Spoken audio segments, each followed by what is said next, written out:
May I come in, sir? Yes, आइए बैठिए। Good evening sir. Good evening ma'am. आपका नाम सुनील है?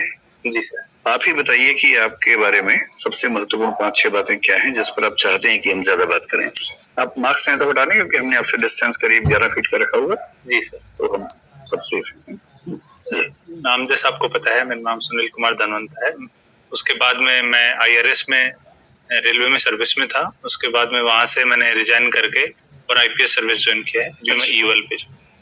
IPS में आप EOL पे हैं? जी सर। और काडर कौन सा मिला आपको? सर मणिपुर। मणिपुर मिला।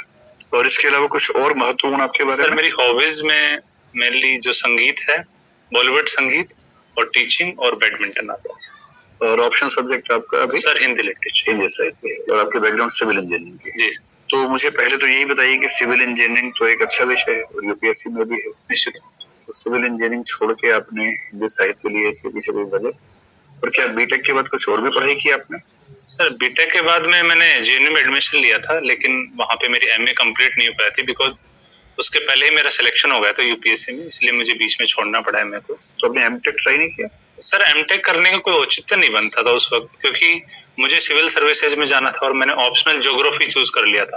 अच्छा। और ऑप्शनल ज्योग्राफी चूज करने के बाद में जब पहले अटेम्प्ट में मुझे एमटेक करने से सिविल इंजीनियरिंग कोई औचित्य दिखाई नहीं दिया था जी। इसलिए मैंने क्या किया कि ऑप्शनल ज्योग्राफी होने की वजह से मैंने MA ज्योग्राफी में एडमिशन ले लिया जी। तो फिर वहीं से मैंने अध्ययन किया। अच्छा। और सिविल इंजीनियरिंग की बजाय ज्योग्राफी या हिंदी लिटरेचर ऑप्शनल लेने का ये 2-3 रीजन थे। पहला तो ये था कि सर मेरा जो मीडियम था वो हिंदी मीडियम था और जो सिविल इंजीनियरिंग में जो बुक्स वगैरह हैं, गाइडेंस वगैरह है, वो हिंदी में इतने अच्छे से अवेलेबल नहीं रह पाती। इसके अलावा जो मेरा जो इंटरेस्ट है वो ज्योग्राफी की ओर काफ़ी था। मैं ज्योग्राफी पढ़ना चाहता था लाइफ में थोड़ा सा वैरायटी के लिए, कि मैंने सिविल इंजीनियरिंग का अध्ययन कर लिया और अगर ज्योग्राफी अध्ययन हो जाएगा और कोई सब्जेक्ट अगर मौका मिलता है पढ़ने का तो उसे जीवन में अपनाना चाहिए। पद्मावत की कहानी आपने साहित्य में पढ़ी है? जी जायसी जी का लिखा हुआ जो पद्मावत है और जो पद्मावत फिल्म आई।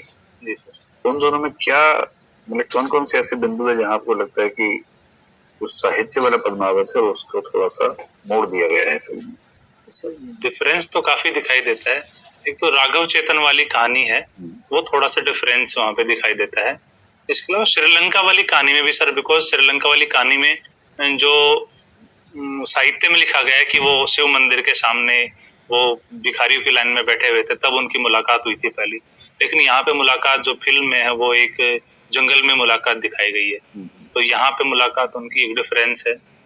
इसके अलावा जो युद्ध है, युद्ध में भी डिफरेंस सर काफी दिखाया गया है, क्योंकि इसमें युद्ध में दिखाया जाता है कि जो राणा रतन सेन है उनकी मृत्यु अलाउद्दीन खिलजी की वजह से होती है। युद्ध इसमें दिखाया जाता है फिल्म में, लेकिन असलियत में कुछ विद्रोह को दबाने की वजह से, घायल होने की वजह से उनकी मृत्यु हुई थी।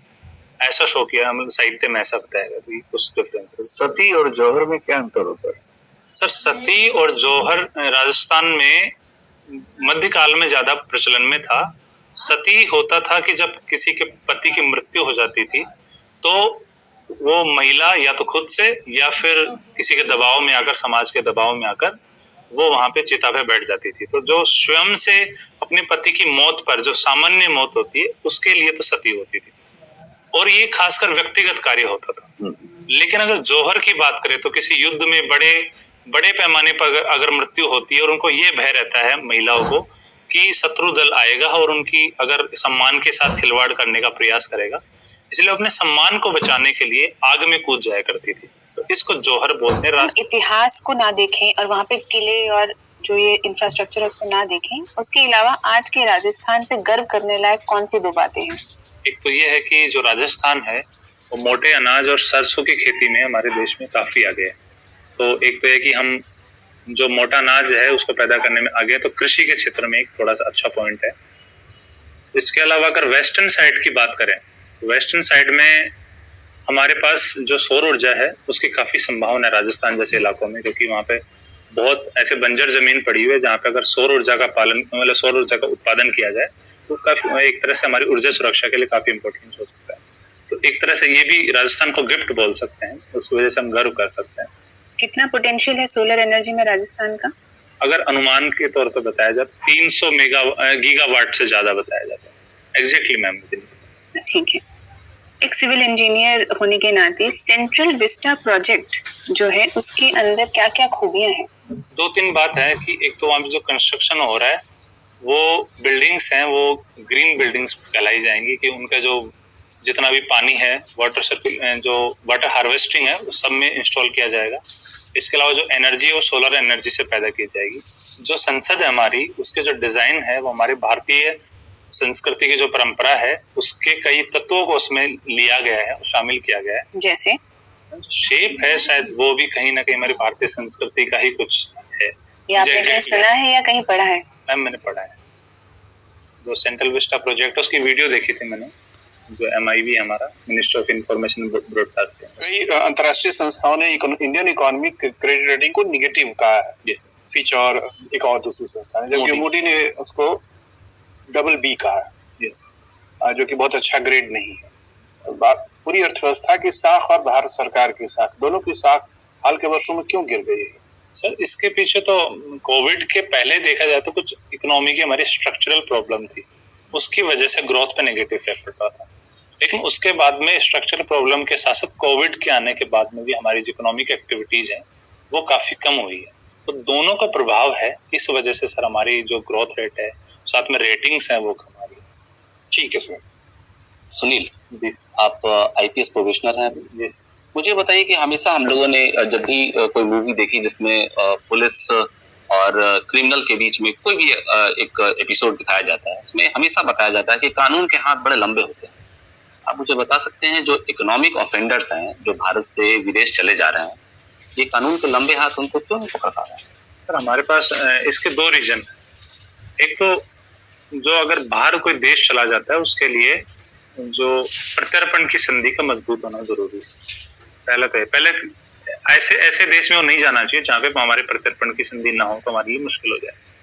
दूसरा ये है कि सर जैसे अभी कुछ केसेस में देखा गया है कि जो प्रत्यर्पण का प्रोसेस है वहाँ के कोर्ट के थ्रू गुजरता है कि कोर्ट में आपको वहाँ का अनुमति लेना पड़ता है कि इसको प्रत्यर्पित किया जा सकता है।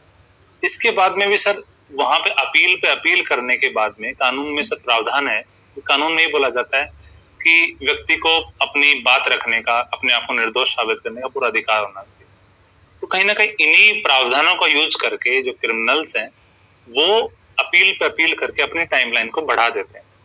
लेकिन सर मेरा ये विश्वास है कि अगर हम थोड़ा वेट करेंगे लंबे समय तक, बिकॉज ये जो प्रोसेस है वो टाइमली बिल्कुल प्रोसेस है, तो सर निश्चित रूप से अंत में सजा बिल्कुल होगी। हमारे लॉ की लिमिटेशंस नहीं है, सर हमारे एक्स्ट्राडिशन ट्रीटीज वगैरह साइन नहीं है, इसके कारण से ये चीजें हो रही हैं।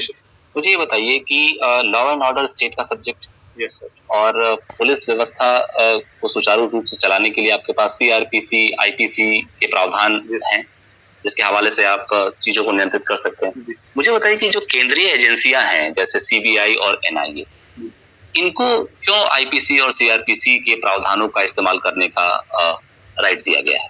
सर सबसे पहले तो बात है कि अगर कोई ऐसा क्राइम होता है जिसमें ये संभावना होती है कि भाई जो स्टेट जो पुलिस है, स्टेट मशीनरी है, वो निष्पक्ष होकर काम करने की संभावना नहीं देती है, तो CBI को सौंपा जाता है केस। और इसके अलावा कुछ ऐसा केस हो जो 2 राज्यों को सम्मिलित करता हो, 3 राज्यों को सम्मिलित करता हो, या ग्रेटर पब्लिक इंटरेस्ट में हो, तो CBI को सौंपा जाता है। और अगर उनको अधिकार देने का रीजन यही है कि इनको बहुत सारे समन्स देने पड़ते हैं, बहुत सारे अरेस्ट करने पड़ते हैं कई बार, तो उनके लिए एक प्रोसीजर होना बहुत जरूरी है। CRPC में ये सारे प्रोसीजर दिए, तो एक निश्चित एक तरह से ये जनरल नहीं है, लेकिन कुछ केसेस में उनको ये छूट दी गई है। तो जनरली अगर देखा जाए तो CRPC, IPC पुलिस यूज करती है राज्य की, लेकिन कुछ केसेस में, कुछ स्पेशल केसेस में CBI को, बाकी को अधिकार दिया गया, सो दैट अपनी ये जो कामकाज है, अपना कार्य प्रणाली उसको सुचारू रूप से चालू कर।